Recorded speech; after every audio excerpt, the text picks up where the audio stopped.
Kkooti waliwo bannayuganda abatwalayo okwemulugunya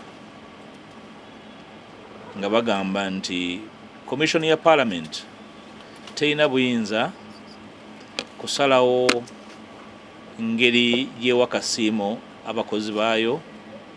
Commission terina buyinza kusalawo nsako.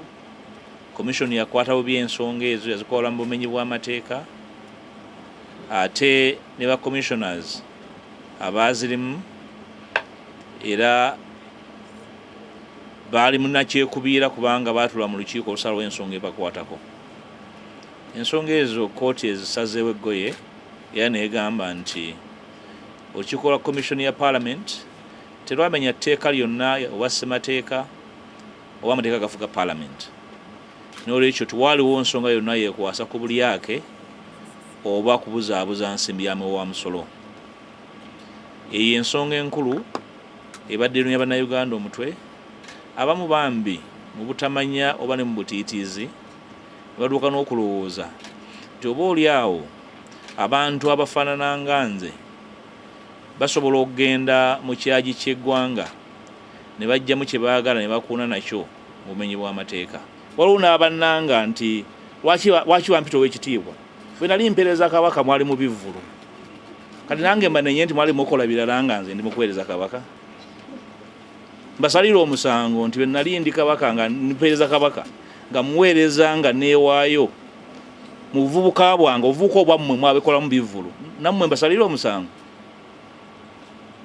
So siberanko mu bulamu bwa kinyumu, obulamu bwange bwonna bubadde bwakuweereza nakwewaayo nakukolera balala. Bwe guba musango nti constituency gye nkiikirira ne bw'ogituukamu omanya nti wano waliwo omubaka nti abadde beemulugunya be bawaabi be balamuzi era nga balina ensala yaabwe ku buli nsonga. Era abadde bayita kumpi buli lunaku okubabuulira nga bwe basaladde omusango gwabwe era nga bo bawanguzi. Ndowooza obeera mukulembeze ku ddaala eryo ate nga n'abamu mpulira bannamateeka oba bagasomera wasimanyi n'oba nga weemulugunya nga gwe awaddeyo empaabi ate gwe mulamuzi, ekyo nno kya bulabe nnyo, naddala omuntu yenna ng'alinnyako ku lubaawo olusomesa amateeka. Naye mu byonna ekisinga obukulu kusalawo eggoye nti situbba nga nsimbyamu wa musolo, tetuli balyake, tetweyagalizangako. Ensonga ezo ziri mu mateeka ate twazifuna ensimbi mu butuufu bwazo, kyekibadde ekisinga obukulu. Njala kulowooza nti basajja bakulu ne bakazi bakulu abadde bagufudde omukano okundirako ekyemisana n'ekyenkya nga kunzira kwe batamiirira bajja kuddamu balowooze ku ebyo ebisobola okubazza mu bantu babeera ab'omugaso ng'abakulembeze abalonde.